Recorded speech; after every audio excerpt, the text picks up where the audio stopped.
안녕하세요. 시간 참 빠르죠? 네. 1월달에 만났는데 벌써 이제 이론강의 끝나고 문제풀이 시작을 해봤습니다. 자, 문제풀이를 가장 효율적인 방법으로 하기 위해서 몇 가지 당부를 아주 간단하게 던져놓고서 그렇게 시작을 하겠습니다. 자, 여러분 문제집은 11페이지 그대로 펼쳐 두시고 앞을 잠깐 보실까요?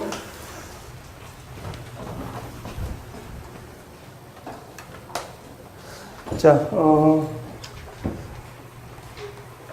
문제풀이를 가장 효과적인 방법으로 해야 되겠죠. 그래서 여러분에게 몇 가지만 간단하게 말씀드릴게요. 지금 문제가 제가 선택주로 풀어요. 그러니까 모든 문제를 풀어드리지는 않는다는 겁니다. 그래서 중복되지 않게 그리고 꼭 우리가 핵심적으로 정리해야 될 테마를 담고 있는 문제를 위주로 해서 선택주로 문제를 풀어드리고, 제가 풀지 않는 문제는 여러분이 활용을 하셔서 스스로 자습용으로 그렇게 보시면 돼요. 알겠죠? 네, 그렇게 하고 그 다음에 이제 문제를 제가 읽어가겠죠. 이렇게 해서 문제를 읽어가시면 제가 미리 예상을 못하게 했죠. 그래서 그냥 아마 정답도 체크 안 되고 깨끗한 상태로 오셨을 겁니다. 예습을 하시는 흔적이 있으면 문제집 찢어버린다고 그랬죠. 다행히 뭐 예습은 안 하신 것 같습니다. 그래서 아무튼 제가 문제를 읽어드리면 이제 틀린 거, 뭐 옳은 거 이렇게 찾아야 되죠. 틀린 것은 이렇게 제가 읽어드릴 때 여러분은 만약에 이제 본 시험에서 이 문제를 만났다는 그런 마음으로 집중하셨으면 좋겠어요. 그래서 제가 차근히 읽어갈 테니까 읽어가면서 여러분도 문제를 풀어서 마음속으로 정답을 체크하십시오. 정답을 체크해가지고 여러분이 맞춘 정답, 여러분이 체크하신 정답이 5번인데 실제 정답이 1번입니다. 그러면 틀렸죠. 이 틀린 문제는 또 틀려요, 진짜. 그래서 그 틀린 문제와 관련된 영역을 잘 복습을 하셔가지고 오후에 이제 다음에 같은 영역에서 출제됐을 때 다시 틀리지 않도록 준비하는 과정이 문제풀이의 목표가 아닌가 그런 생각이 듭니다. 그렇게 했으면 좋겠고요. 그리고 하나만 더 이야기를 할게요. 첫 밑에 보면은 정답하고 해설이 있습니다. 정답과 해설이 있는데 정답과 해설은 제가 특별히 뭐 한 번씩 보여주는 경우가 있습니다. 한번 봅시다 할 때는 보실 수 있고요. 여러분 정답과 해설을 보지 않는 게 좋습니다. 제가 읽을 때 가장 안 좋은 수업 방법이 뭐냐면은 제가 문제 읽고 있을 때 밑에 정답에 눈이 가거나 해설에 눈이 가면은 그것은 학습 효과가 없다는 겁니다. 정말이에요. 그래서 정답과 해설은 여러분에게는 독약이라고 생각하시면 됩니다. 그래서 제가 가끔 적으니까 그래서 이 정답하고 해설을 한 이유가요. 제가 해설하는 과정에서 혹시 잊을까봐 제가 적어 놓은 거니까 내 거, 남의 거 함부로 안 봤으면 좋겠습니다. 그래서 가끔 제가 보여줄 때만 정답과 해설은 볼지도 그렇게 하시고 일찍 보지 않고요. 그래도 자꾸 눈이 가면은 거기다 차라리 종이로 접어서 덮고 그렇게 문제를 풀었으면 좋겠습니다. 아셨죠? 그리고 나중에도 웬만하면 이제 복습할 때 틀린 문제는 같은 영역을 복습을 하셔야 되죠. 네. 그 부분을 정리할 때는 기본서나 요약집으로 복습을 할지도 그렇게 하시고요. 이때 해설은 대부분 안 보는 게 좋을 것 같습니다. 네. 뭐 서점에 팔아야 되니까 정답과 해설을 구색을 맞춰둔 거지 여러분을 위한 것이 아니다 그렇게 생각하시면 됩니다.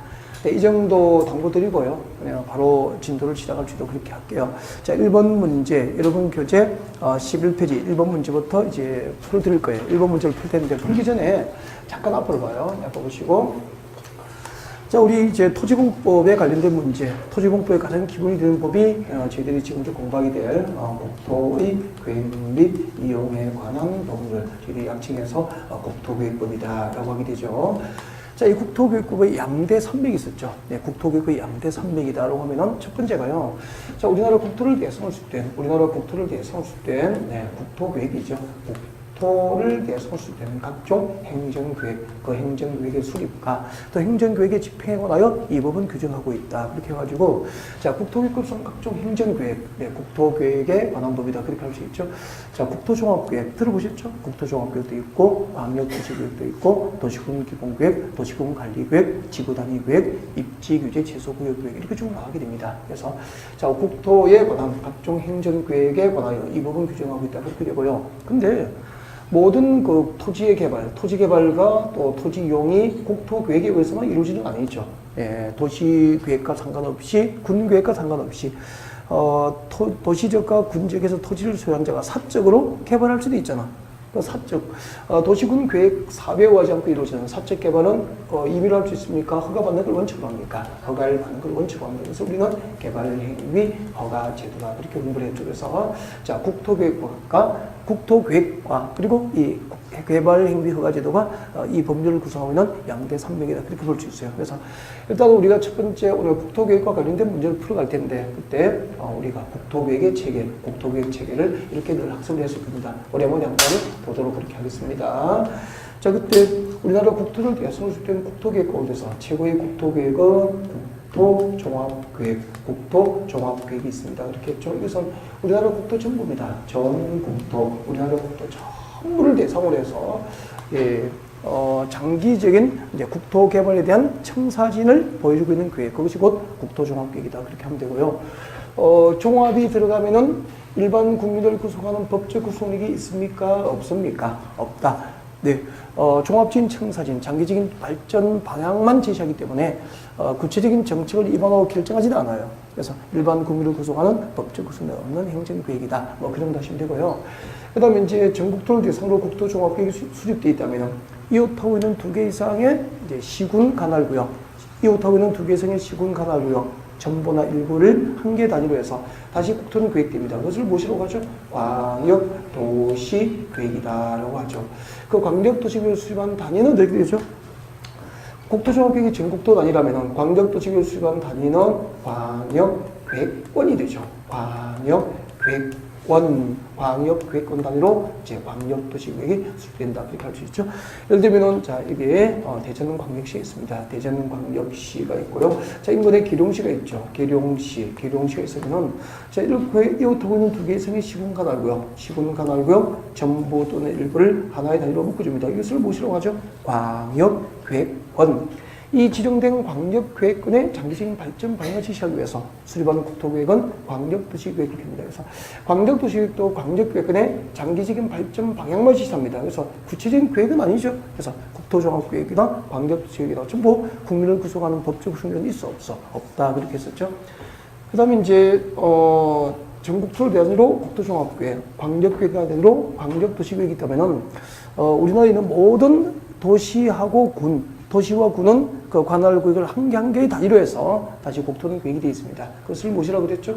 도시군 계획이다라고 하죠. 도시군 계획에서, 자, 도시군 계획이라는 것은 서울특별시부터 시작합니다. 서울특별시부터 시작해서, 세종, 광역시죠. 6대 광역시, 세종특별자치시, 제주특별자치도, 그리고 시 또는 군 단위로 전부 도시군 계획이 수립됐는데, 그러니까 우리 대전은 광역시 관할구역을 한 개의 단위로 해서 대전이라고는 이 도시지역을 한 개의 단위로 해서 대전시 도시군 계획이 수립되어 있고요.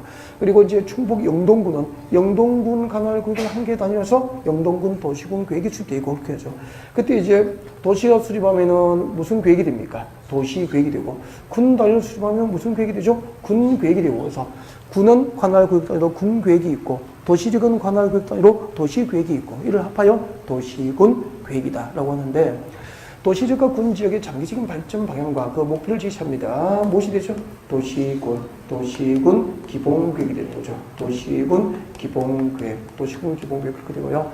자, 기본계획에서는 장기적인 발전 방향과 목표만 제시해요. 방향만 제시하면은 그게 맞도록 이제 도시지역과 군지역의 토지를 관리하려고 도시지역과 군지역의 토지를 관리하기 위해서 구체적인 정책으로 입안하고 결정하는 행정계획이 도시군 관리계획이다 이렇게 하죠. 그래서 우리는 도시군 기본계획과 도시군 관리계획을 합하여 국토계획법상 무슨 계획이라고 합니까? 도시군 계획이라고 하는 거죠. 그래서 국토계획법상 도시군 계획에는 광역도시계획이 포함돼야 안 되는 거죠. 도시군 계획이라 하면 도시군 기본계획과 도시군 관리계획을 말한다. 이렇게 이제 체계를 잡아가면서 우리가 시작을 했을 거예요. 네. 잠시 뒤에 관련된 내용 다시 들어가기로 하고 일단 문제를 같이 볼 수 있도록 합니다.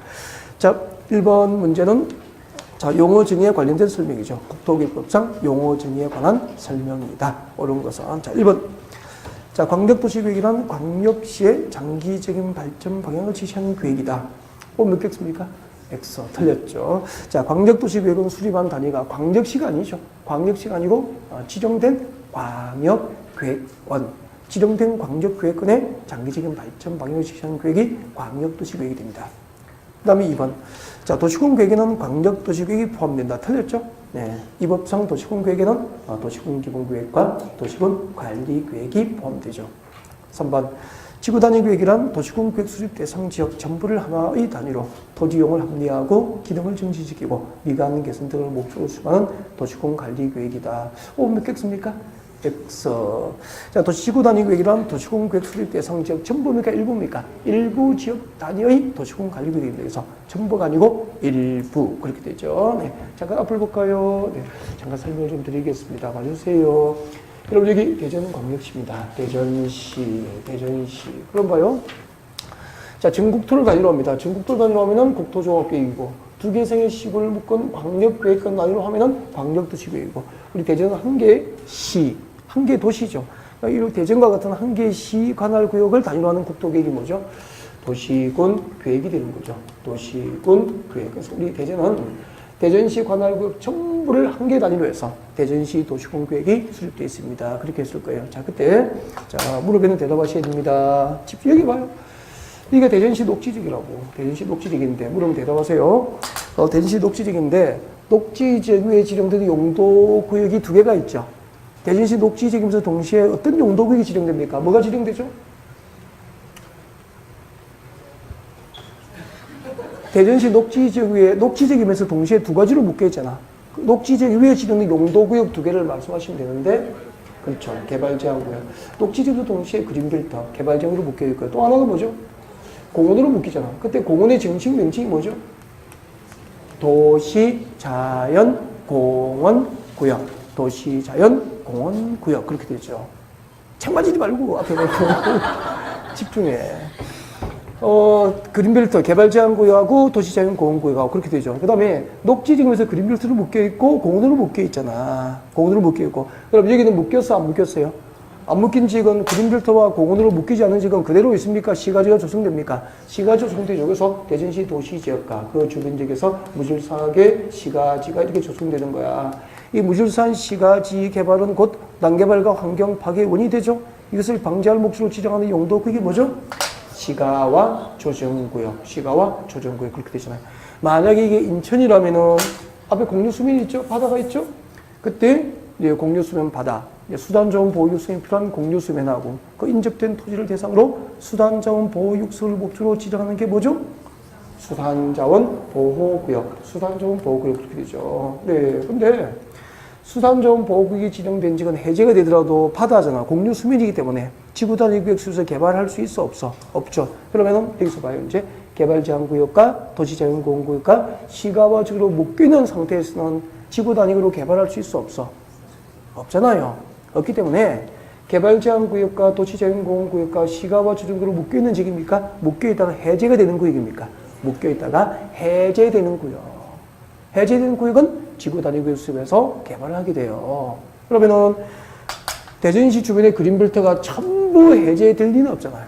그럼 그린벨트가 언제 일부가 해제된단 말이에요. 이만큼. 그린벨트 개발제한구 이만큼 해제가 됐어요. 해제가 됐고 공원에서 해제가 됐고요. 공원에서 해제가 됐고요. 시가와 조정구역으로 해제가 됐죠. 여러분, 시가와 조정구역이 지정되면 일정한 기간 동안 시가지 개발이 유보되죠.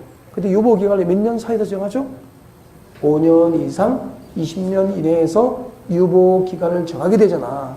그때 유보 기간이 15년이면 유보 기간이 15년이 끝난 날입니까? 끝난 날의 다음 날입니까? 끝난 날의 다음 날. 시가와 조정구역이 해제가 되잖아. 그러면은 그린벨트가 해제되고 공원에서 해제가 되고 시가와 조정구에서 해제된 지역은 대전시 관할구역 전부입니까? 일부입니까? 일부. 이렇게 시 또는 군 관할구역 중 일부 지역 단위를 뭐라고 해요?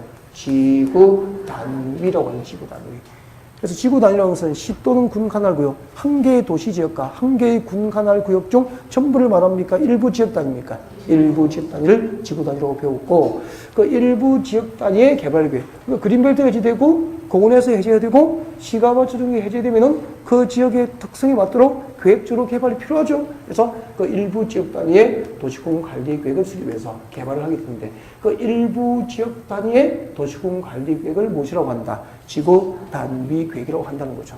그래서 대지 주변에 그린벨트 해제되고 공원이 해제되고 시가와 조정에서 해제가 되면은 지구 단위 계획을 수립하기 위해서 거기다가 지구 단위 계획 구역, 지구 단위 계획 구역 지정을 도시공 관리 계획으로 결정해서 고시하게 되고요. 지구 단위 계획 구역 지정이 결정 고시하면 그다음부터 몇 년? 3년 내에 그 지역 단위 개발 계획인 지구 단위 계획을 결정 고시하고 그 결정된 지구 단위 계획에서 그린벨트 해제 지역이 신도시로 개발되는 거예요. 이렇게 배웠죠. 그래서 지구 단위 계획, 지구 단위 계획 구역에서 가장 핵심은 지구 단위는 시 또는 군 관할 구역 전부를 말합니까? 일부입니까? 일부 지역을 말하는 거죠. 그럼 다시 봐요. 3번. 지구 단위 계획이란 도시공 계획 수립 대상 지역 전부입니까? 일부입니까? 일부를 하나의 단위로 도지역의 합리화, 도시기능 증진과 미관 개선 등을 목적으로 수립하는 도시공 관리계획, 일부 지역 단위의 도시공 관리계획을 지구 단위 계획이라고 한다. 그렇게 되는 거죠. 4번. 입지규제 최소구역계획이란 입지규제 최소구역에서의 토지용가, 건축물의 용도, 건폐율, 용적률, 높이 등 입지규제 최소구역 관리에 필요한 사항을 정하기 위하여 수립하는 도시공 관리계획을 말한다. 오, 묻겠습니까? 오죠. 이게 정답이 됩니다. 네, 정답이고요. 자, 입지규제 최소구역 잠깐만 설명 좀 할게요. 네, 고기 드시고, 네.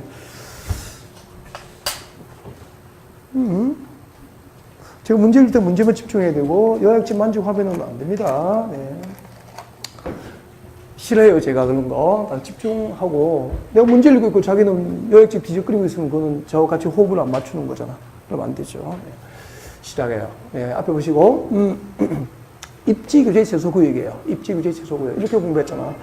여기가 서울이었어. 세전이 아니고 이제 서울로 바꾸었어요. 서울이에요. 서울이고, 여기가 남산입니다. 서울의 남산이에요. 남산이고, 그 남산의 녹지층 꺼드실 때 연결되면서 이렇게 용산 미군기지가 있다 그랬죠. 그 용산 미군기지가 평택으로 이전가면서 절반 정도는 남산의 녹지초하고 연결해가지고 이것을 이제 서울 시민에게 공동으로 돌려주는데, 미군기지가 평택으로 가면서 용산 미군기지의 이제 절반 이상이 이걸 팔아서 처분해서 용산 미군기지 이전 비용이 수십조가 드니까 그 비용을 우리 정부에서 부담을 해야 돼요. 근데 이게 팔려요, 안 팔려요? 군사시설 보호지구로 묶여있고 녹지지로 묶여있기 때문에 개발을 못해요. 그래서 안 팔리는 거예요. 그래서 이걸 이제 값비싸게 파는 방법은 있죠. 자, 이 지역, 용산 미군기지 이전 그 군사시설 보호지구로 묶인 이 지역의 개발 입지 규제를 강화해야 됩니까? 완화해줘야 됩니까? 개발 입지 규제를 완화해서 안전을 위한 최소한의 규제만 있다는 거죠. 그래서 입지 규제 최소, 개발 입지 규제를 최소화할 목적으로 용도 구역을 하나 만들게 됐죠. 이것이 입지 규제 최소 구역 계획이 되는 거예요. 그러면은 입지 규제 최소 구역이 지정되면은 개발 입지 규제를 최소화해야 되니까 이 지역의 규제를 완화를 해줘야 되죠.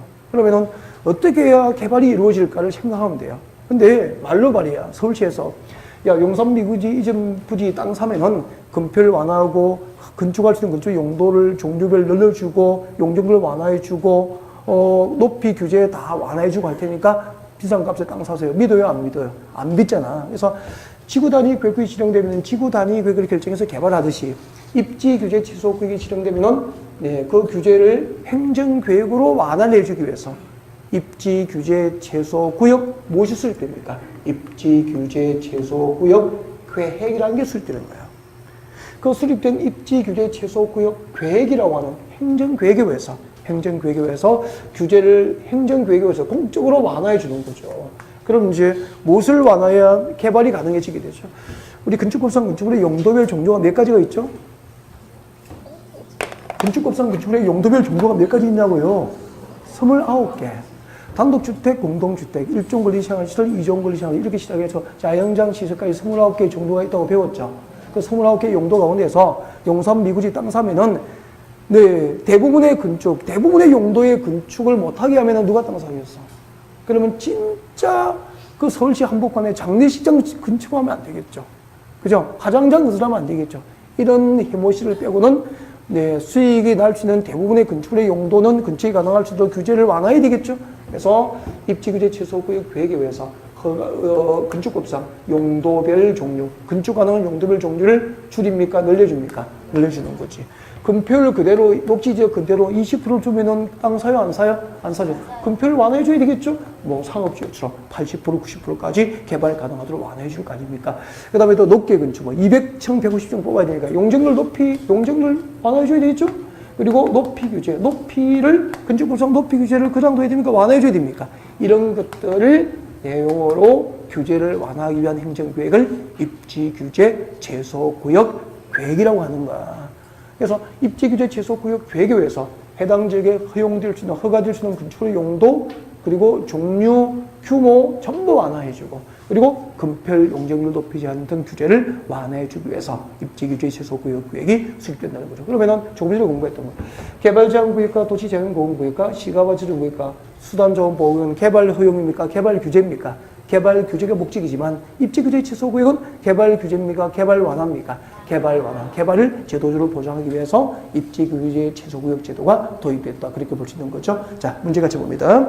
4번. 입지규제 제소구역 계획이란 입지규제 제소구역 구역에서 토지의 용과 건축물의 용도 나오잖아. 용도, 건폐율, 용적률, 높이 등 규제를 강화하여 정합니까? 완화하여 정합니까? 완화하여 정할 목적으로 수립하는 행정계획, 도시군관리계획을 입지규제 제소구역 계획이라고 한다 이 말입니다. 이제 설명듣고 나니까 조금 더 가슴 와닿죠? 네. 그 다음에 5번입니다. 도시군 계획시설 사업이란 기반시설 설치, 정비, 개량하는 사업을 말한다. O 믿겠습니까? X. 기반시설이 아니죠. 도시군 계획시설 사업은 기반시설이 아니고 뭐죠? 도시군 계획시설, 도시군 계획시설 설치, 정비, 개량하는 사업이다. 그렇게 되죠. 자, 이렇게 설명했을까요? 자, 앞에 오세요. 자, 설명드립니다. 앞에. 자, 시작합니다. 제가 이제 요약집은 가끔 보자 그래요. 그때 같이 보면 됩니다. 알겠죠? 혼자 막 찾아다니면 안 돼요. 늘 책장 먹는 기분이 된다니까. 집중 못하고. 자, 보시고. 다 챙겨주는데 따라오시면 돼요, 그냥. 자, 시작합니다. 여러분, 도시민의 생활에 기반이 되는 시설, 무엇이라고 합니까? 기반시설, 그렇게 하죠. 기반시설, 도시민의 생활에 기반이 되는 시설. 예를 들면 뭐가 있죠? 도로 등이죠. 도로 등. 그래서 우리 도로라든지 대전 지하철망, 공원이라든지 종합운동장, 철도, 학교 등은 전부 기반시설이 된다고. 이 도시재가 군직에서 이 도로 같은 기반시설 설치 정비 개량은 도시군 기본계획으로 결정합니까? 도시군 관리계획입니까? 도시군 관리계획으로 정책을 보내서 자 기반시설 설치는 도시군 관리계획으로 정책을 보내서 설치를 결정하여 고시하게 됩니다. 그때부터 도시군 관리계획으로 결정 고시된 이제 기반시설의 명칭이 법으로 바뀌죠. 어떻게 바뀌죠? 그때부터 이제 우리는 기반시설을 뭐라고 불러야 됩니까? 도시군 계획시설이라고 그래요. 그래서 국토계획법상 도시군 계획시설 딱 이대로 해야 돼요. 기반시설 중, 도로와 같은 기반시설 중 도시군 관리계획으로 결정된 시설. 이걸 이제 도시군 계획시설이라고 하잖아. 기반시설 중에서 도시군 관리계획으로 결정된 시설을 무엇이라고 합니까? 도시군 계획시설이라고 하죠. 그 도시군 계획시설 설치하고 정비하고 개량하는 사업이 무슨 사업이 되죠? 도시군 계획시설 사업 그렇게 되는 거죠. 네. 그래서 자료 한번 보죠. 자, 도시군 계획시설 사업이란 기반시설입니까? 도시군 계획시설입니까? 도시군 계획시설 설치, 정비, 개량하는 사업을 말한다. 그렇게 되는 거죠. 자, 1번 문제, 용어 정의와 관련된 문제였고요. 자, 이런 식으로 이제 문제를 풀어가게 돼요. 그래서 문제가 하나 나오면은 그냥 흘려볼 때 문제만 읽고 줄줄줄줄 이렇게 해석하지 않는다. 이 말이에요. 모의고사 해설처럼 그렇게 하지 않고 그 문제와 관련된 영역을 최대한 범위를 넓혀서 그 문제를 통해서 요약 정리, 수험 준비 가능하도록 그런 방법을 진행을 하게 됩니다. 자, 1번 문제 하나 풀었고요. 그러니까 한 문제 푸는데 20분 걸린 거예요, 지금. 그 다음에 책상 던집니다. 다음, 12페이지 오셔가지고, 2번 문제는, 네, R죠. R. 리딩 읽어보시라는 거죠. 여러분이 나중에 읽어보시고, 뭐, 해설 보시고, 계제 찾아보시면 되고요. 혹시 사적으로 이제 질문 있으면 2번 같은 거 체크했다가 물어보시면 되고요. 그 다음에 3번 문제 들어옵니다. 다음 공법상 내용 중에서 행정쟁송의 대상이 될 수 없는 것은, 행정쟁송의 대상이 될 수 없는 것은, 그렇게 물어봤습니다. 자, 일단은, 네, 행정쟁송이 무엇인지부터 이야기를 시작을 하겠습니다. 자, 행정쟁송이 무엇일까요? 자, 행정쟁송. 자, 우리가 그, 이론 과정에서 행정쟁송이 무엇인지 한번 다뤄봤죠? 네, 행정쟁송. 자, 행정쟁송에는 일단 몇 가지가 있습니까? 두 가지가 있죠. 행정쟁송에는 무엇이 있죠? 행정심판, 그리고 행정소송, 이 두 가지를 행정쟁송이라고 해요. 그래서 행정쟁송에는 행정심판과 행정소송이 있다. 그렇게 하면 되고요. 이걸 우리가 뭐 행정법처럼 그렇게 심각하게 개념을 정의할 필요는 없고요. 쉽게 하면 돼요.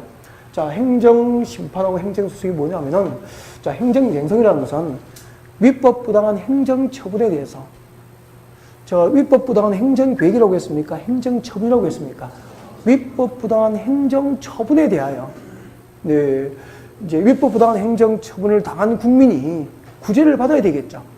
위법부당한 행정처분을 당한 국민이 그 위법부당한 처분의 취소나 변경을 해달라고 상급행정기관, 위법부당한 행정처분을 행한 상급행정기관, 상급행정기관에 위법부당한 처분의 이제 시정을 고하는 절차를 행정심판이라고 그래요. 위법부당한 행정처분에 대해서, 네, 상급행정기관이 아니고 법원이죠. 행정법원에 위법부당한 처분의 취소나 변경을 고하는 절차를 행정소송 그렇게 하는 거죠. 상급행정기관의 시정을 고하면 뭐죠? 행정심판. 법원의 취소나 변경을 고하면 뭐가 되는 거죠? 네, 행정소송 그렇게 된다고. 그러면은 일단 행정쟁송이 되기 위해서는, 행정쟁송의 대상이 되기 위해서는 위법부당한 행정계획입니까? 행정처분이어야 됩니까? 행정처분이 된다. 행정처분. 그래서 행정처분은 그 행정쟁송의 대상이 된다는 거죠. 그러면 이제 문제가 행정쟁송의 대상이 될 수 없는 것을 물어봤으니까 행정처분이 아닌 걸 찾으면 되잖아요. 그러면 잠깐 얘기 한번 봐요. 국토종합계획, 종합이 들어가면 일반 국민에 대한 법적 구속력이 있어, 없어? 종합이 들어가면 국토종합계획은 일반 국민을 구속하는 법적 구속력이 없단 말이야. 비구속적 행정계획이잖아. 비구속적 행정계획이라고. 그리고 이제 광역도시계획, 광역이 들어가면 그 행정계획도 일반 국민을 구성하는 법적 구속력이 있어, 없어? 없어. 비구속적 행정계획이야. 도시군 기본계획, 기본이 들어가면 비구속이야, 전부. 앞으로 종합이 들어가거나, 광역이 들어가거나, 기본이 들어가면 일반 국민을 법적으로 구속하는 법적 구속력이 있다, 없다? 없다. 그래서 비구속적 행정계획이라고 해. 일반 국민에 대한 법적 구속력이 없고 행정기관을 내부적으로 구속할 뿐이라는 거죠. 그래서 비구속적 행정계획이라고 해요. 근데 여기요, 도시군관리구를 정책을 위반해서 결정할 수 있는 대상이 모두 몇 개가 있어요? 도시군관리구를 정책을 위반해서 결정할 수 있는 대상이 모두 6개가 있잖아. 용도지역, 용도지구의 지정 및 변경부터 시작해서 입지, 규제, 취소, 구역, 계획의 수립과 변경까지 6개가 있죠. 그러면 도시군관리구로 6가지 정책으로 위반되고 그것이 정책으로 결정되면은 일반 국민을 법적으로 구속하는 법적 구속력이 있습니까? 없습니까? 있어. 예를 들면 도시군관리계획에서 자, 대전시의 토지 위에 용도지역이 지정됩니다. 용도지역이 주거지역, 산업지역, 공업지역, 녹지지역 이렇게 용도지역이 지정되면 해당 용도지역별 수십만 명의 토지 소유자들, 수만 명의 토지 소유자들은 그 용도지역의 지정 목적에 맞지 않은 개발 행위를 할 수 있습니까? 개발 행위를 제한받습니까? 개발 행위를 제한받잖아요. 그래서 우리 판례에서는 도시군관리계획은 행정계획이지만 그 도시군관리계획 결정고시가 있으면은 용도지역, 용도지구, 용도구역이 새로 지정되거나 변경이 되면은 해당 지역의 토지 소유자는 법적 구속을 받게 되는 거야. 그래서 행정계획이지만 이것은 행정처분으로서의 성질이 있다고 해서 처분성을 인정하는 행정계획이 되는 거야. 그래서 그 문의는 행정계획이지만 성질은 행정처분의 성질이 있다고 판례가 인정했다 이 말이에요. 그래서 도시군관리계획 결정고시는 행정처분이기 때문에 행정처분은 행정쟁송의 대상이 될 수 있다. 그렇게 되는 거라고. 그러면 1번부터 이제 같이 봐요. 자, 개발제한구역 지정에 관한 도시군관리계획 결정고시입니다. 그럼 개발제한구역, 용도구역의 지정은 도시군관리계획 맞죠? 그 도시군관리계획 결정고시는 행정처분서의 처분성을 인정해요, 안 해요? 해요. 행정처분을 보는 거야. 그 다음에 두 번째 봅니다. 도시개발 사업의 환지처분 공고입니다.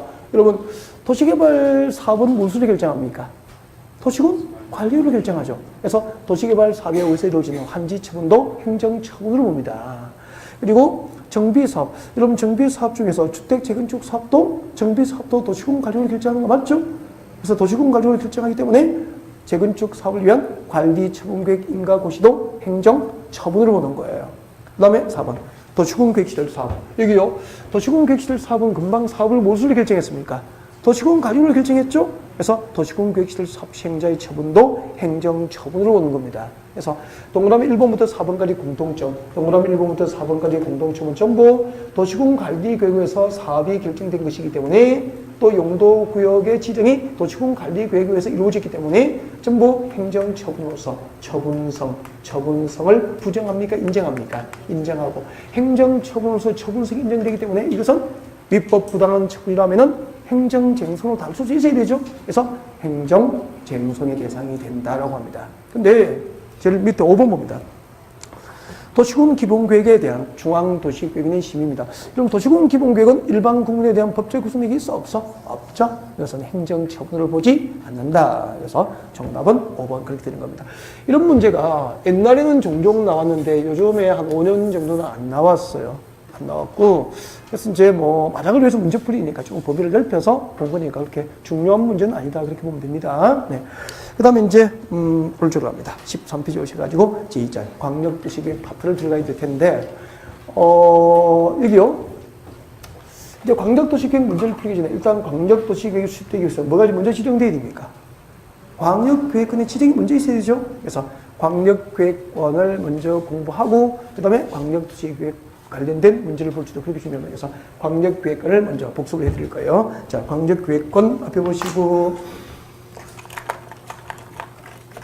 다른 데를 먼저 풀이기 때문에, 상당히 요약 정리를 많이 하게 됩니다. 그래서 강의를 한두 번 들으신 분은 이 문제풀이 과정을 통해서 문제도 풀고, 그 다음에 또 그 문제와 관련된 영역을 폭넓게 복습할 수 있는 기회가 될지도 그렇게 강의를 준비하게 돼요. 자, 시작합니다. 자, 여기 광역계획권. 광역계획권. 자, 광역계획권이죠. 그럼 광역계획에서 광역이라는 말의 뜻이 뭐라고 그랬죠? 단순한 넓은 지역이 아니라고 그랬죠. 법이 정하는 광역이라는 말의 뜻이 뭐죠? 두 개 이상의 시군, 두 개 이상의 시군 관할구역 전부 또는 일부를 광역이다라고 합니다. 그럼 여기가 경상남도 김해예요. 경상남도 김해시고, 여기는 경상남도 양산시예요. 양산시 김해시. 인근에 낙동강 사이에 두고 이제 이렇게 낙동강이 흐르고 있죠. 자, 이렇게 낙동강 사이에 두고 이쪽이 이제 부산광역시예요. 부산광역시. 그러면 몇 개가 되죠?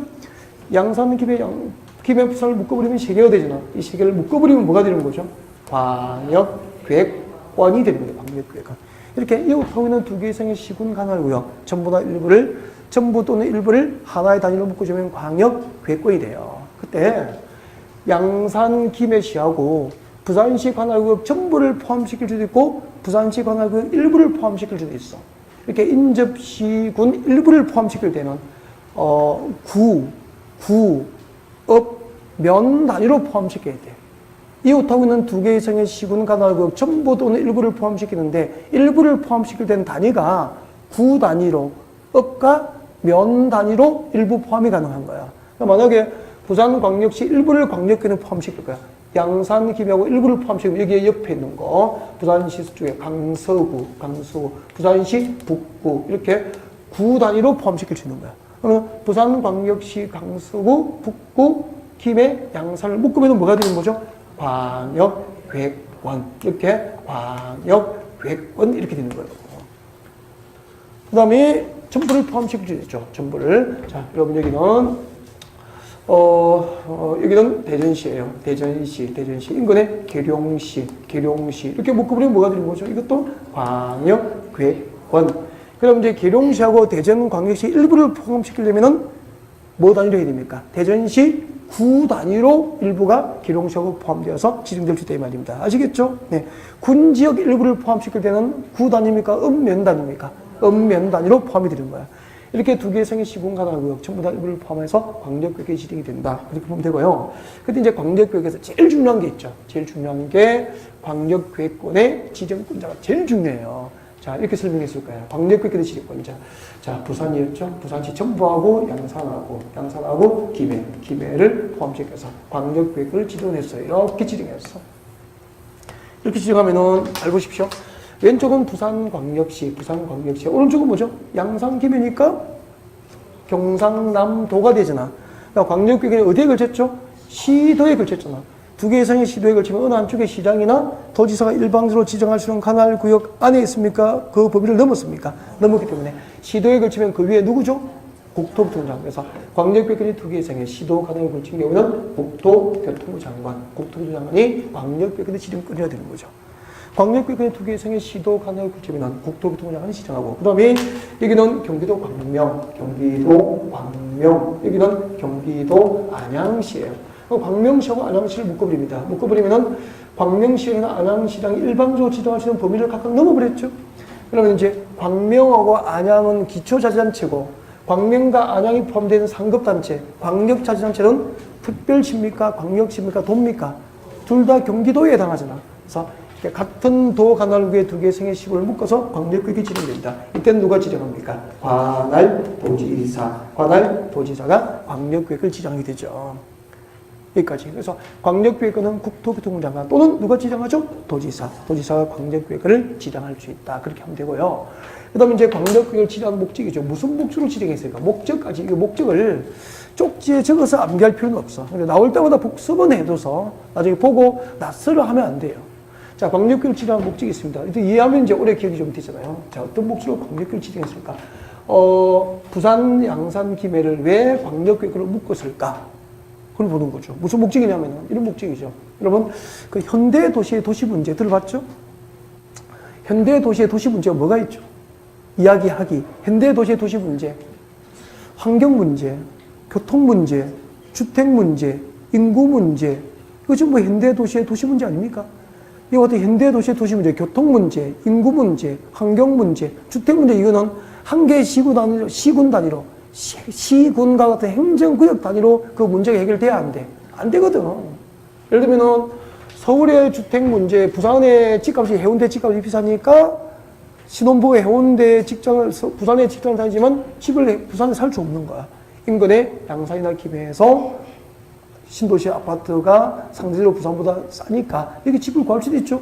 그러면 이제 부산의 주택 문제 해결을 위해서 이렇게 김해, 양산 이 세 개 광역구역에 포함된 도시 간의 도시 기능을 상호 분리한 겁니까? 연계시킨 겁니까?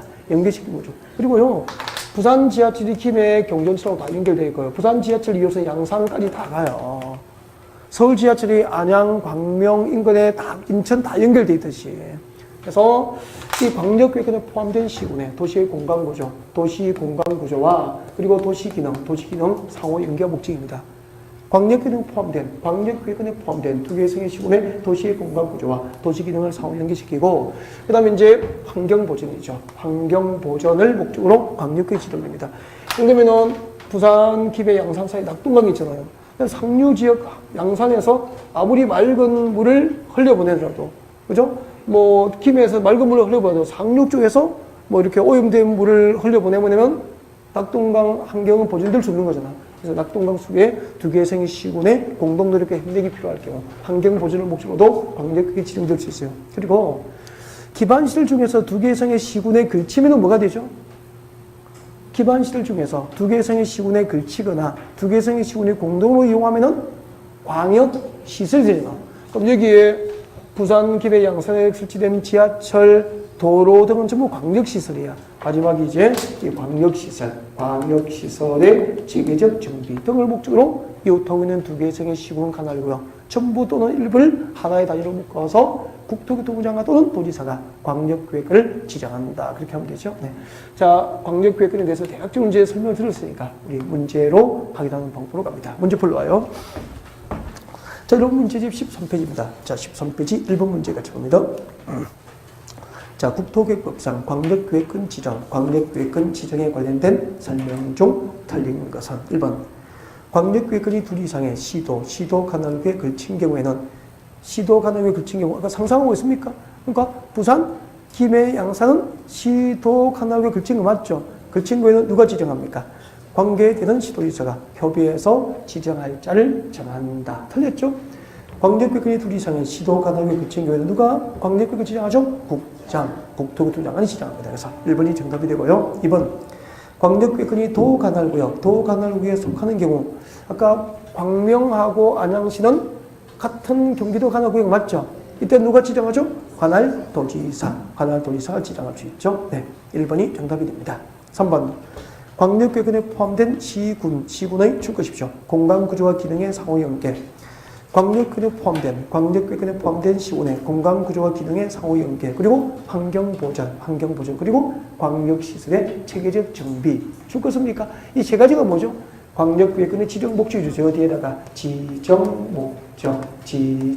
목적적으로 살짝 암기를 하면서 지나가야 돼요. 광역계획에 포함된 시군의 공간구조, 도시기능을 상호 연계시키고 환경을 보존하고 그리고 광역시설의 체계적 정비를 목적으로 광역계획권을 지정하게 됩니다. 4번. 국토교통부 장관이 광역계획을 지정하거나 변경하려면 관계되는 시도지사, 시장소의 의견을 듣고 의견 동그라미 중앙도시군의 심의를 거쳐야 됩니다. 의견을 듣고 도시군의 심의를 지정합니다. 심의 동그라미. 그 다음에 5번. 도지사가 광역계획을 지정하거나 변경하려면 관계중앙행정기관장, 관계시도지사, 시장소의 의견을 듣고 의견 동그라미 의견을 듣고 지방도시군의 심의를 거쳐야 한다. 심의 동그라미에서 4번과 5번은 광역계획의 지정조차 맞죠? 네. 4번하고 5번을 반복해서 앞에다가 지정절차 이렇게 되죠. 그러면은 1번 문제를 완벽하게 정리하고 있으면은 광역계획권 관련된 문제는 어떤 경우도 맞출 수 있게 된다니까. 그러니까 많은 문제를 푸는 게 중요한 게 아니고요. 한 문제를 정확하게 풀어라는 거죠. 1번만 풀고 나면은, 1번만 완벽하다 하면은 광역계획은 어떤 문제가 나도 맞출 수 있게 된다는 거죠. 광역계획은 지정권자, 지정 목적, 지정 절차가 문제에 다 담겨 있죠. 네, 그 다음에 제가 넘깁니다. 넘겨가지고, 자, 이제, 2페이지 옵니다. 2페이지 오셔가지고, 14페이지 2번입니다. 14페이지 2번 문제. 자, 문제 바로 풀겠습니다. 자, 문제 집중합니다. 자, 국토계획법상 광역도시계획 등의 과단 설명 중에서 틀린 것은 1번. 광역계획권은 인접한 도시 이상의 특별시, 광역시, 특별자치시, 특별자치도, 시 또는 군의 관할구역 단위로 지정한다. 맞습니까? 네. 도시 이상의 시군 관할구역 단위로 지정합니다. 2번. 국토교통부 장관 또는 도지사는 인접한 도시 이상의 특별시, 광역시, 특별자치시, 특별자치도, 시 또는 군의 관할구역 일부를 광역계획권에 포함시키고자 하는 때에는 줄 것이십시오. 구, 군, 업 또는 면 관할구역 단위로 해야 한다. 맞습니까? 네. 구, 군, 업 또는 면 관할구역 단위로 일부 포함을 시킬 수 있습니다. 그 다음에 3번. 광역계획권은 지정된 광역계획권의 장기적인 발전 방향을 지시하는 계획이다. 맞아요? 틀려요? 맞죠? 지정된 광역계획권의 장기적인 발전 방향을 지시하는 계획이 광역도시계획이죠. 4번. 광역도시계획은 관계행정기관에 대한 법적 구성력은 인정되지만 일반 국민에 대한 법적 구성력은 인정되지 아니한다. 맞아요? 틀려요? 맞죠? 관계행정기관을 내부주로 구속하지만 일반 국민에 대한 법적 구성이 없기 때문에 구속적 행정계획입니까? 비구속입니까? 비구속적 행정계획이다라고 하죠. 5번. 도시군 기본계획 내용이 광역도시계획 내용과 다를 때는 그 도시군 기본계획은 무효로 한다. 5번이 틀렸죠. 네. 도시군 기본계획 내용이 광역도시계획과 다를 때는 광역도시계획 내용과 다를 때는 뭐가 우선합니까? 광역도시계획이 우선적으로 효력을 발생하는 거지. 도시군 기본계획 무효가 되는 것은 아니죠. 광역도시계획이 우선적으로 그 효력을 발생하게 됩니다. 이유가 뭐죠? 도시군 기본계획과 광역도시계획 관계에서 무엇이 더 상위 계획입니까? 광역도시계획이 상위 계획이기 때문이죠. 그래서 정답은 5번 그렇게 됩니다. 자, 3번하고 4번은 여러분이 연습하셔야 되고요. 네, 5번 옵니다. 5번 오셔서. 자, 광역도시계획 수립권자에 관련된 문제인데, 수립권자에 관련된 문제는 조금 이따 문제를 다루기로 하고요. 일단 광역도시계획 수립권자를 같이 보도록 합니다. 아마 제일 중요하지 않을까 그런 생각이 들고요. 네. 자, 광역계획권하고 광역도시계획에서 정답은 주로 광역도시계획 수립권자에서 많이 결정됩니다. 자, 지금부터 광역도시계획 수립권자 같이 한번 예습하고 요약 정리하고 문제를 풀지도 그렇게 합니다. 그래서 자, 거기 드시고 집중하면 돼요. 자, 광역도시계획의 수립권자입니다. 광역도시계획의 수립권자. 필기는 읽지 않아도 돼요. 한번 딱 복습해요. 다 있는 거니까 뭐 자료도 다 있는데 필기할 필요는 없죠. 그래서 딱 한번 같이 호흡을 맞춰서 정리하면 돼요. 자, 여기 서울입니다. 보시고 서울 그리고 여기는 경기도 광명, 여기는 경기도 안양. 몇 개입니까? 3개. 이웃하고 있는 2개의 생의 시군 관할 구역을 이렇게 하나의 단위로 묶어줍니다. 이것을 무엇이라고 합니까? 광역계획권 이렇게 합니다. 자, 이렇게 광역계획권이 어디에 걸쳤습니까? 왼쪽은 서울시, 오른쪽은 경기도에 걸쳤단 말이야. 광역계획권 시도 간호에 걸치면은 광역계획권은 누가 지정해요? 국장, 국토교통장관이 광역계획권을 지정할 수 있잖아요. 근데 광역계획권은 국토교통장관이 지정하고요. 그다음에 여기 경기도 광명, 그리고 경기도 안양, 묶어버리면 이것도 뭐죠? 광역계획권. 이때 광역계획권은 같은 도 하나를 그죠? 누가 지정했습니까? 경기도지사, 관할도지사가 광역계획권 지정하게 되죠. 근데 광역계획권 지정권자하고 광역도시계획 수립권자가 달라요. 다르니까 지정권자와 수립권자를 무지 혼동해버리는 거예요. 이제. 거기서 다 달라요. 그러면은, 자, 이때 보십시오. 자, 광역계획권은 국토교통장관이 지정하지만 광역도시계획은 누가 수립해요? 관계되는 시도지사, 관할시도지사, 경기도지사하고 서울시장, 서울시장과 경기도지사가 협의하여 공동 수립합니다. 관계되는 시도지사가 협의해서 공동 수립해야 한다. 이게 원칙이라고. 관할시도지사가 협의해서 공동 수립해요. 그래서 광역도시계획 내용에서 서울시장과 경기도지사가 협의해서 협의가 되면 공동 수립한다니까. 해서 시도지사 수립한 광역도시계획 누구에게 승인받죠? 시도지사 수립한 광역도시계획 밑에 아래에 승인받습니까? 위에 받습니까? 위에. 그럼 누구에게 승인받죠? 국토교통장관에게. 자, 광역도시계획은 자 시도지사 수립한 것은 광역계획권 지정이 있어서부터 몇 년 내에 승인 신청이 됩니까? 3년 내에 승인 신청이 있어야 되는 거야. 만약에 관할시도지사로부터 광역도시계획에 대한 3년 내 승인 신청이 없으면은 누가 직접 수립합니까? 국토교통장관이 직접 수립할 수 있다 이 말이야. 그래서 국토교통장관은 국가계획과 관련된 광역도시계획 수립이 필요하거나, 그죠? 그리고 관할시도지사가 광역계획권 지정이 있으나로부터 몇 년 동안? 3년 동안 광역도시계획 승인 신청이 없으면 국토교통장관이 직접 수립하게 되는 거예요. 근데 밑에 똑같은 원리가 광명시장과 안양시장, 이때는 광역계획권은 경기도지사가 지정하지만 광역도시계획은 누가 수립합니까? 관할시장으로서 광명시장과 안양시장이 협의해서 공동 수립해요. 3년 내에 광역계획권 지정이 있어도 3년 내에 누구에게 승인받죠? 관할도지사, 경기도지사에게 3년 내에 승인 신청해야 돼. 3년 내에 승인 신청이 없으면 누가 직접 수립합니까? 경기도지사가 직접 수립을 이렇게 되죠. 근데 서울시장과 경기도지사가 광역도시계획 내용을 협의했는데 협의가 되면 공동 수립해서 3년 내에 승인받으면 돼요. 맞죠? 근데 협의가 늘 성립하는 거 아니죠? 협의가 불성립된 경우는 어떻게 하죠? 협의가 안 되면 공동 수립 못 하잖아. 그럼 이제 단독 또는 공동으로 조정을 신청할 수 있죠.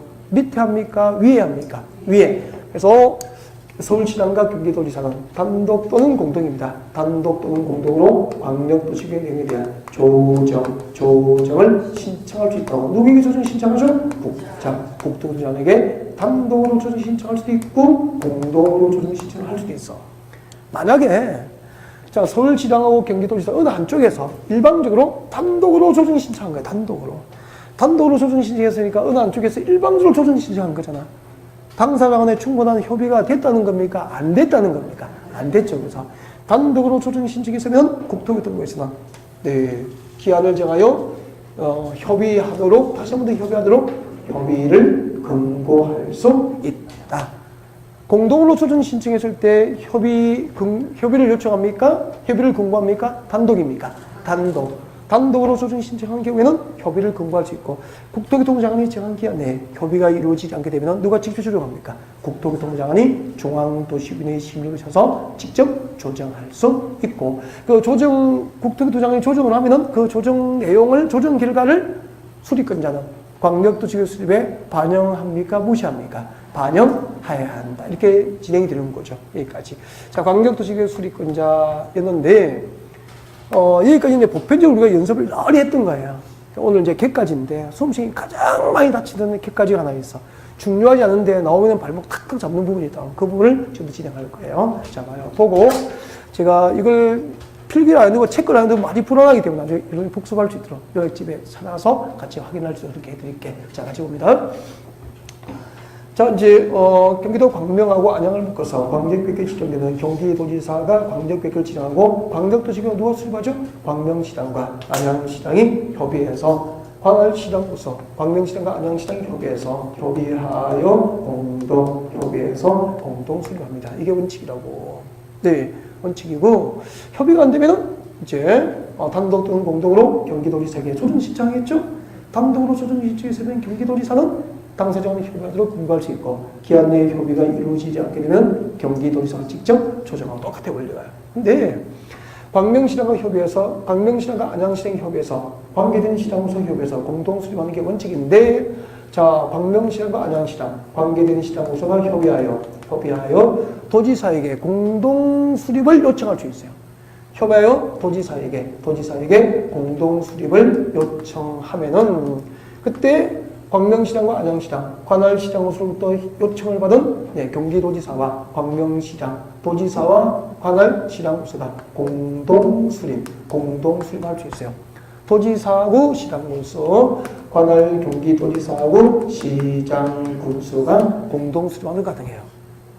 그러니까 광명시장과 안양시장이 직접 협의해서 광역수립 내용에 대해서 협의가 되면 공동 수립해서 3년 내에 도지사에게 승인 받으면 되고 이게 원칙인데 관계된 시장소, 광명시장, 안양시장이 우리 어차피 경기도로부터 교부금이 나와야 사업을 할 수 있으니까 우리가 수립하지 말고 경기도지사에게 요구해서 우리 경기도지사하고 그리고 우리가 같이 공동으로 수립을 할 수도 있다 이 말이에요. 그리고 광명시장과 안양시장, 관계시장소가 협의합니다. 관계시장소가 협의해서 우리가 수립하지 말고 이 광역계획에 대한 광역도시계획을 도지사에게 수립을 요청할 수도 있어요. 그래서 협의하여 도지사의 단독 수립을 요청하면 그 요청을 받은 도지사가 경기도지사가 단독 수립도 가능하다는 얘기죠. 그래서 이 부분이 수험생들이 제일 많이 당하는 부분이고요. 그리고 자 도지사에게 관계된 시장으로서가 협의해서 이제 단독 수립을 요청했을 때는 도지사가 단독 수립합니다. 이때 도지사가 수립한 것은 국토교통원의 승인을 받을까요? 승인받지 않을까요? 승인받지 않는다. 그래서 이 부분이 제일 중요한 것 같아. 그래서 이 부분을 나중에 여러분이 복습할 때 자료로 활용할 수 있도록 자 지금부터 여러분 요약집으로 모시고 갑니다. 자 지금부터 그렇게 보고 싶어하는 요약집으로 옵니다. 네, 오세요. 자 여러분 요약집 몇 페이지에 오셔야 될까요? 광역도시계획의 수립권자 17페이지 정도 있겠네. 네, 여러분 요약집 17페이지입니다. 17페이지 오셨습니까? 네, 17페이지 요약집 오른쪽 제일 밑에 봅니다. 광역도시계획 수립권자 1번, 2번은 방금 설명 보편적으로 하는 거예요. 늘 우리가. 그래서 1번, 2번 되고 3번 내려옵니다. 관할도지사의 수립에 발표하시고요. 자, 동그라미 1번부터 같이 봅니다. 요약집 17페이지입니다. 자, 광역계획을 지정한 날부터 3년 지날 때까지 관할시장으로부터 광역도시계획 승인 지지가 없으면 누가 수립하죠? 관할도지사 수립하게 됩니다. 그리고 그 밑에 봅니다. 2번에 별표 2개예요. 별표 2개 하시라고. 자, 도지사는 시장 또는 군수가 요청하는 경우, 경우와 그 밖에 필요하다고 인정될 경우에는 줄 것이십시오. 관할 시장 또는 군수와 공동으로 광역도시계획 수립할 수 있어요. 이렇게 이해됐습니까? 관할시장구소가 협의해서 요청하면은 그 요청을 받아서 관할시장구소와 도지사가 공동으로 광역도시계획 수립을 할 수 있다 이 말입니다. 네. 자, 그 뒤에 계속 줄 거죠. 시장 또는 군수가 협의하여 요청하면은 단독으로 도지사가 광역도시계획 수립을 할 수도 있어. 제일 끝에 할 수 있다 뒤에 적어요. 할 수 있다 뒤에다 단 적으십시오. 이 경우가 어떤 경우죠? 도지사가 시장구소의 요청으로 광역도시계획을 단독으로 수립한 경우죠. 자, 이 경우 국장의 승인을 요하지 않음 직원이죠. 이 경우 도지사가 수립한 광역도시계획은 국토교통부 장관의 국장의 승인을 요하지 않음. 여기까지. 광역도시계획 수립권자에서 문제풀이 과정에서 가장 강조하고 싶은 부분이 그 부분입니다. 네. 자, 이렇게 해놓고 이제 문제 풀어 갑니다. 여러분 문제집 15페이지. 문제집을 바로 올리십시오. 자, 15페이지 5번 문제입니다. 15페이지 5번 문제 준비됐습니까? 네. 자, 시작해요. 5번. 자, 국토계획법상 광역도시계획 수립권자에 관한 설명이다. 옳은 것은 1번 광역계획권의 지정권자와 광역도시계획 수립권자는 동일하다. 오면 됐습니까? X 설명 안 해도 되죠? 방금 다 봤으니까. 다음 2번 광역계획권이 둘 이상의 시도 간혹에 그친 경우 밑줄 줄 거예요. 둘 이상의 시도 간혹에 그친 경우에는 손 떼고. 누가 광역도시계획 수립하죠? 시도지사 협의해서 공동 수립하잖아요. 그죠? 국토교통 장관이 수립해야 한다. 틀렸죠? 네. 한번 광역계획을 지정한 날부터 3년 지날 때까지 관할 시장 또는 군수로부터 광역도시계획 승인 신청이 없을 경우에는 누가 수립하죠? 도지사, 관할 도지사가 광역도시계획을 수립할 자를 정합니까? 도지사가 수립하여야 합니까? 도지사가 수립하여야 한다. 수립할 자를 정한다. 틀린 거죠. 어려운 문제입니다. 다음 4번 국가계획과 관련되어 광역도시계획 수립이 필요한 경우 밑줄 쭉. 여러분 국가계획과 관련되어 광역도시계획 수립이 필요합니다. 누가 직접 수립하죠? 국토교통 장관이 수립해야 한다. 4번이 정답이 되죠. 5번 광역계획을 지정한 날부터 3년 지날 때까지 관할 시도지사로부터 광역도시계획 승인 신청이 없을 경우에는 누가 수립하죠? 국토교통부 장관이 수립할 자를 정한다가 아니고 국토교통부 장관이 수립하여야 한다. 그렇게 되죠. 네, 그래서 정답은 4번 그렇게 됩니다. 자, 그리고 16페이지 옵니다. 16페이지. 네, 자, 7번 문제 풀어줍니다. 7번 문제 풀고 휴식이에요. 7번 문제 오셨습니까? 네, 시작해요. 자, 국토교육법상 광역도시계획 조정, 광역도시계획 조정에 관한 내용이다. 틀린 것은 1번. 광역도시계획을 공동으로 수립하는 시도지사는 그 내용에 대해서 협의가 되지 아니하면은 단독 또는 공동으로 국토교통장관에게 조정을 신청할 수 있다. 5 믿겠습니까? 5. 시도지사가 협의가 안 되면은 단독 또는 공동으로 누구에게 조정 신청합니까? 국장에게 조정 신청. 아까 시장 군수가 협의가 안 되면은 단독 또는 공동으로 누구에게 조정 신청? 관할 도지사에게 조정 신청. 그럼 동그라미 1번 다시 봐요. 광역도시계획을 공동 수립하는 시도지사가 협의가 안 되면은 그 밑에 누구에게 조정 신청합니까? 국장.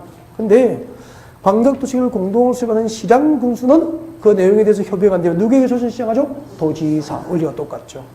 다음 2번 내로입니다. 국토교통장관은 공동으로 조정 신청을 받은 경우에는 기한을 정하여 당사자 간에 다시 협의하도록 금고할 수 있다. 옮겼습니까? X. 공동으로 조정 신청 아니죠?